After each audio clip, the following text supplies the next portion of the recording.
Good morning কাছের বন্ধু অতিথি ফ্যামিলিতে তোমাদের সবাইকে স্বাগত। তোমরা সবাই কেমন আছো? আশা করি তোমরা সবাই খুব ভালো আছো, সবাই সুস্থ আছো, আমরাও ভালো আছি। আর সকাল সকাল উঠে রেডি হয়ে গেছে, তো আমরা বেরোবো, দুদিনের জন্য যাব। কোথায় যাচ্ছি, কী করছি সবটাই তোমাদের সঙ্গে শেয়ার করব। তাহলে চলো বেরোনো যাক, তোমরা সঙ্গে থাকো আর দেখতে থাকো কাছের বন্ধু অতিথিকে। এখন আমরা ট্যাক্সিতে উঠে পড়েছি। এই ট্যাক্সিতে রয়েছে আমি, মেয়ে, দিদি আর আমার ছোট মাসি। আরেকটা ট্যাক্সিতে রয়েছে কাকিমাদের ফ্যামিলি 3 জন আর আমার দিদি।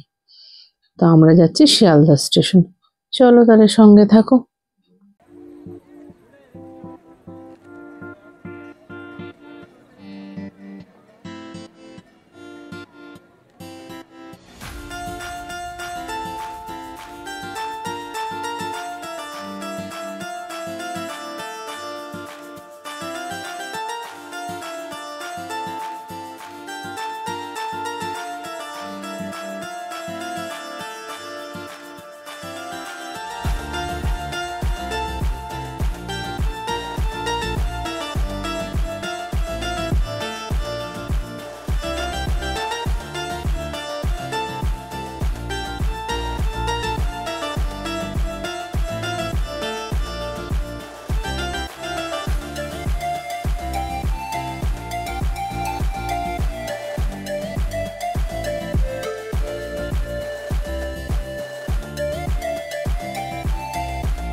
আমরা তো দেখতে দেখতে শিয়ালদা স্টেশনে পৌঁছে গেলাম।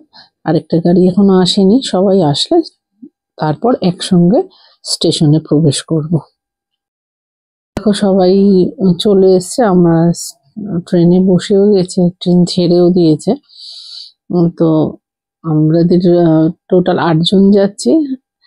এই 6টা সিট একসঙ্গে পড়েছে, 2টো সিট আলাদা পড়েছে। সেই 2টো সিটে কাকু আর ভাই বসেছে, এই সিটে আমি, আমার জ্যাঠাতো দিদি আর মেয়ে বসেছে।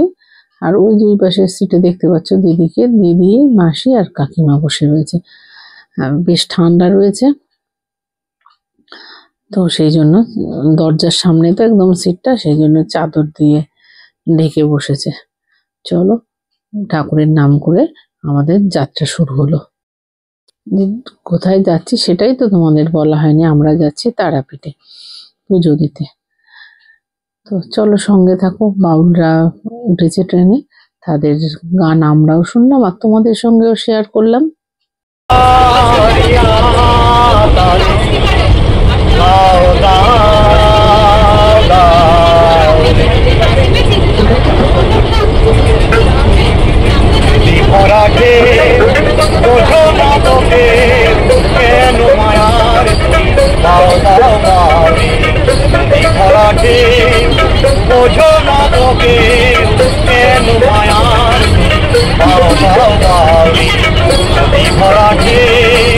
ভরসা করি হে ভগবান ডারি, ভরসা করি হে ভগবান ডারি, শান্তি ছাড়িয়া ডারি দাও দাও দাও।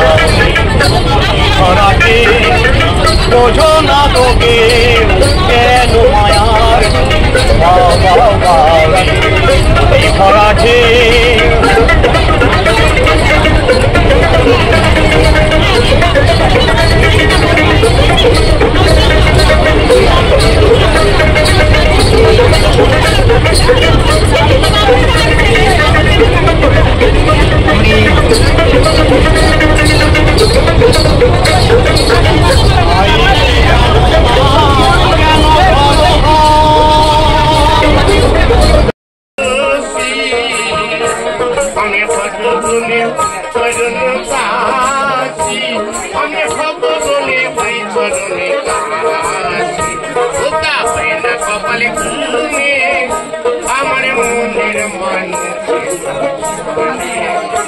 আমার মন্দির মানুষ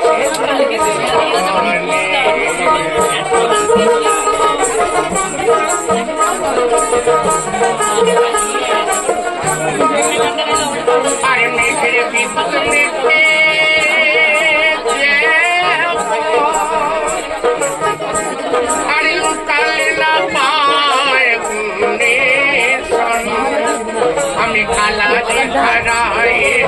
যেমন আমি কালা রেখা রাইতে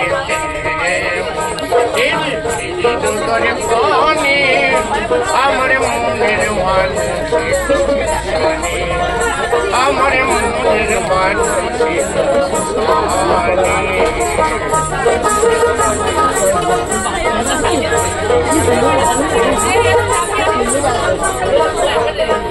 আরে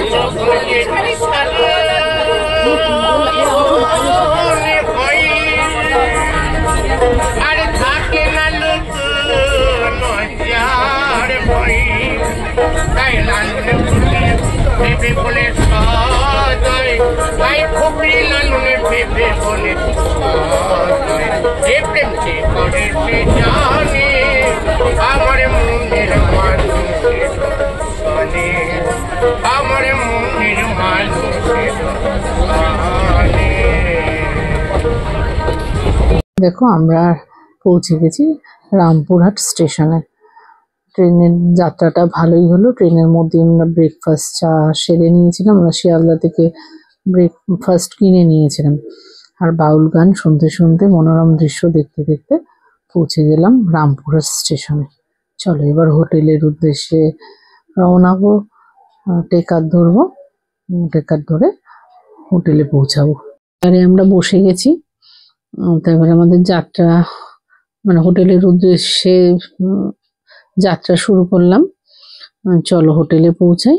পৌঁছে গিয়ে তারপর কথা বলবো। রাস্তায় যেতে যেতে যদি সুন্দর কিছু পাই তোমাদের সঙ্গে সেটাও শেয়ার করব।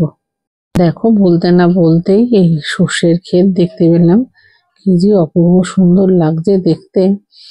কত সবুজ বলে এদিকে, আমাদের কলকাতায় তো সবুজের দেখাই পাই না আমরা।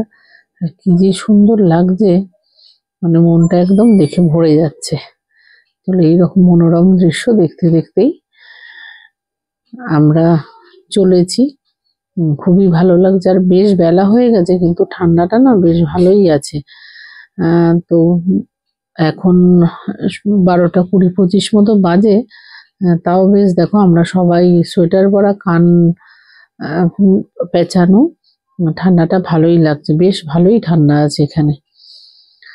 চলো তাহলে সঙ্গে থাকো, আমরা হোটেলে পৌঁছে আবার কথা বলবো।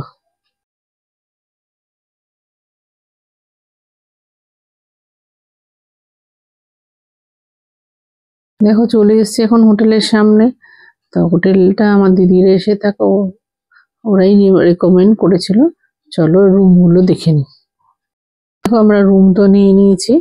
তো 6 বেডের রুম একটা নিয়েছি আর একটা 2 বেডের রুম। কিন্তু খাটগুলো বেশ বড়। তো ভালোভাবে এক একটা খাটে 3 জন করে হয়ে যাবে। 3টে ঘর নেওয়ার কথা ছিল কিন্তু একটা ফ্লোরে 3টে ওরকম ডাবল বেডরুমের রুম পাওয়া যাচ্ছিল না। সেই জন্য সবাই মিলে এটাই ডিসিশন নিল। তো রুমগুলো বেশ ভালো।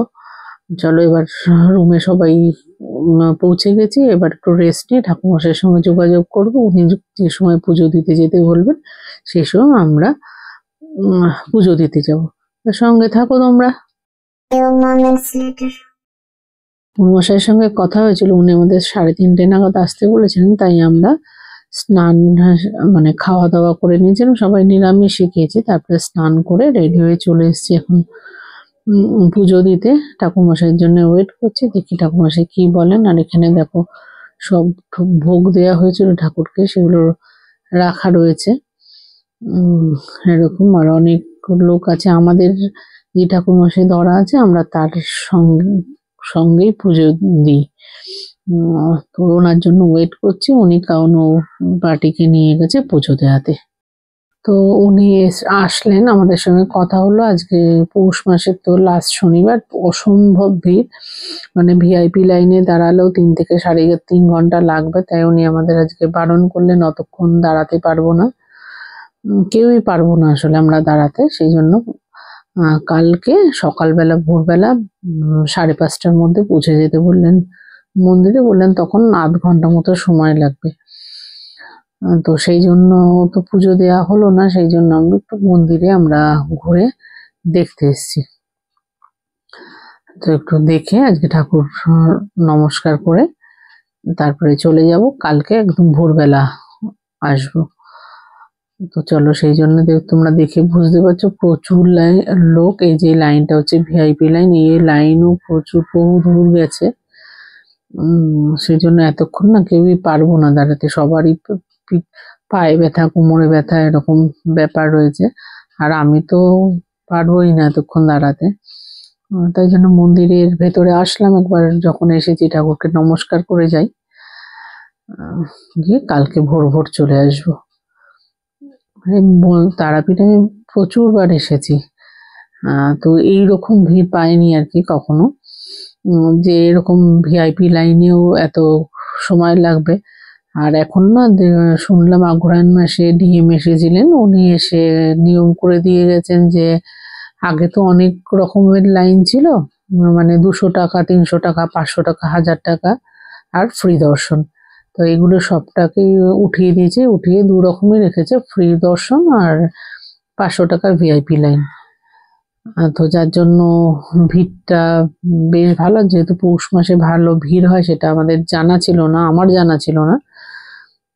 তো এখন তাই চলে এসেছি, ওই যে ঠাকুরকে দূর থেকে তোমাদেরকে জানি না দেখা যাচ্ছে কিনা, একটু দেখানোর চেষ্টা করলাম, শেয়ার করলাম। দেখা যাচ্ছে না, তাই একটু ভিডিও করলাম। চলো ঠাকুর নমস্কার করে আমরা এখান থেকে বেরিয়ে যাব। সবাই বলছে এখান থেকে তাহলে যখন পুজো দেওয়া হলো না, তাহলে আশপাশটা ঘুরে দেখি। আমরা যদিও কমাস আগেই এসেছিলাম, পুরো দেখা, কিন্তু সবার, আমার মাসির দেখা নেই, কাকিমাদের দেখা নেই, ওই দিদিরও, জাতীয় দিদিও অনেক বছর আগে এসেছিল। তো সবার মতামত নিয়ে একসঙ্গে আমরা একটু আশপাশটা ঘুরে দেখব। দেখো আমরা একটা টোটো ঠিক করে বেরিয়ে পড়েছি, আমরা 6 জন বেরিয়েছি, মেয়ে আর ওই কাপড় ছেলে বেরোয়নি। মেয়ের একটু রেস্ট নেবে, রেস্ট নিয়ে একটু পরীক্ষা রয়েছে, তো ওগুলো একটু দেখবে তার পড়াগুলো, আর কাকুর ছেলেরও পড়াশোনা রয়েছে, আর অফিসিয়াল কিছু কাজকর্ম রয়েছে। তা ওরা হোটেলে থেকে গেছে, আর আমরা বেরিয়ে গেছি। প্রথমেই যেখানে এসেছি সেটা হচ্ছে জগন্নাথ মন্দির। প্রত্যেকটা মন্দির এত সুন্দর না, কোনটা থেকে কোনটা বেশি সুন্দর। দেখো জগন্নাথ দেবের মন্দির, খুব ভালো লেগেছে। আমরা তো 6 মাস আগেই এসেছিলাম, আমাদের এগুলো সব দেখা। তো কাকুরা দেখেছে, আমার মাসি দেখেছে, সবাই, ওই দিদি দেখেছে, সবার খুব ভালো লেগেছে। একের পর এক সব মন্দিরগুলো আমরা ঘুরে নিয়েছি। এই যে এটা হচ্ছে বাঁকড়ায় মন্দির, মানে কৃষ্ণেরই আরেকটা রূপ। তো ভীষণই সুন্দর মন্দিরটা। আর ভিতরে যেহেতু ক্যামেরা এলাও না, তো ভিতরের ফটোটা আর তুলতে পারিনি। দেখো আমরা চলে এসেছি পরবর্তী তীর্থস্থানে। এইটা, এই যে মালা দেখতে পাচ্ছ, অন্ধকার যে জায়গাটা, এটা পুরোটাই একটা পুকুর, পুকুরের জলের তলায় মন্দিরটা। তা এইটা আমরা সবাই এই পুকুরের জলটা মাথায় ছিটিয়ে নিচ্ছি পুণ্য লাভের আশায়। এবার আমরা চলে এসেছি ইস্কনের মন্দিরে।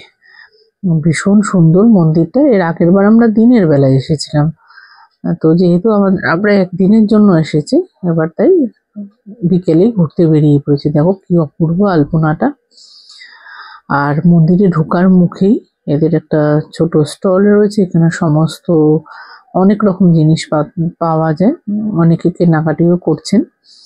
তা বাইরেটাও ঘুরে দেখালাম, এবার আস্তে আস্তে ভেতরে প্রবেশ করব। দেখো কি অপূর্ব, ভীষণ সুন্দর। দেখো ছাদের কারুকার্যগুলো, এগুলো কিন্তু ছাদের মধ্যে করা, মানে যতই দেখবে ততই মুগ্ধ হয়ে যাবে। মানে এত সুন্দর মন্দির, আর এত সুন্দরভাবে মেনটেন করে, এটা দেখো কি অপূর্ব সুন্দর লাগছে দেখতে। তো আমি এই জন্য একটু ভিডিও করে নিলাম তোমাদের সঙ্গে শেয়ার করবো বলে। আর তোমরা কে কে মন্দিরগুলো দেখেছো সেগুলো অবশ্যই কমেন্ট সেকশনে কমেন্ট করে জানিও। প্রত্যেকটা জায়গায় দেখো দেয়ালের কারুকার্য, ছাদের কারুকার্য, আর ঠাকুরের তো মানে তুলনা নেই, এত অপূর্ব তাদের সাজসজ্জা, মূর্তিগুলো অপূর্ব সুন্দর। তারা তোমাদের মূর্তিগুলো দেখো, দেখো কি সুন্দর। চলো এবার এখান থেকে আমরা বেরিয়ে অন্য মন্দিরে যাবো। তার মধ্যে আমরা একটু ফটো সেশন করে নিলাম তার সঙ্গে সঙ্গে। আমরা চলে এসেছি লক্ষ্মীনারায়ণ মন্দিরে। এর আগের বার যখন এসেছিলাম তখন এটা কনস্ট্রাকশন হচ্ছিল, বাইরে থেকে দেখেছি। মানে এটাও অসম্ভব সুন্দর করেছে। দেখো শিবের জটা থেকে জল পড়ছে আর ঝর্ণা, দারুণ সুন্দর করেছে। এটা নতুনই উদ্বোধন হয়েছে। তো সবাইকে বললাম, এই যে কাকিমা কথা বলছি, সবাইকে বললাম, তার মাঝখানে কিছু ফটো তুলে নিয়েছি। তো এগুলোই তো স্মৃতির পাতায় তোলা থাকবে। ভীষণ ভালো লেগেছে।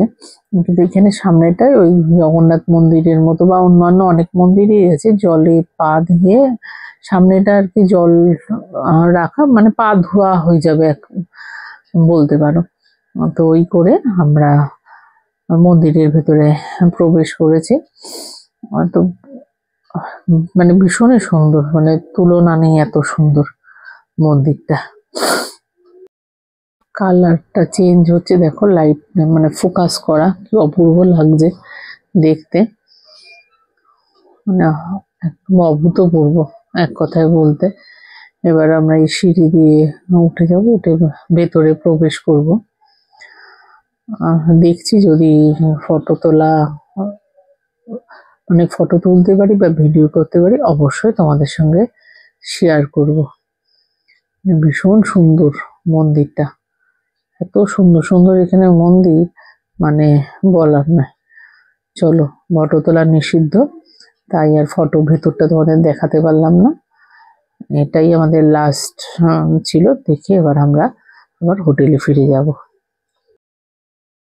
এখন ঘুরে খাওয়া দাওয়া করে চলে এসেছি হোটেলে। লাস্ট যেটার জায়গাটায় গেছিলাম সেটার ভিডিও করার পারমিশন ছিল না বলে আর ফটো ভিডিও অ্যালাউ ছিল না। সেটা হলো বামাখ্যাপার জন্ম ভিটে। তো সেখান থেকে ঘুরে ফেরার সময় এসে খাওয়া দাওয়া করে তারপরে হোটেলে চলে এসেছি। বাইরে বেশ ঠান্ডা, খুবই ভালো ঠান্ডা।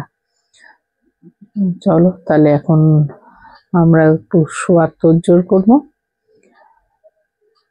তো তোমাদের আজকের ব্লগটা কেমন লাগলো সেটা বলো। আমরা খুবই ভালো কাটাচ্ছি, খুব ভালো লাগছে।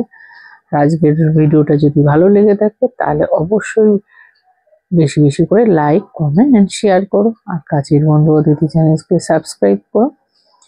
ভালো থেকো বন্ধুরা, সবাই সুস্থ থেকো। আবার দেখা হবে নেক্সট ব্লগে। Good night.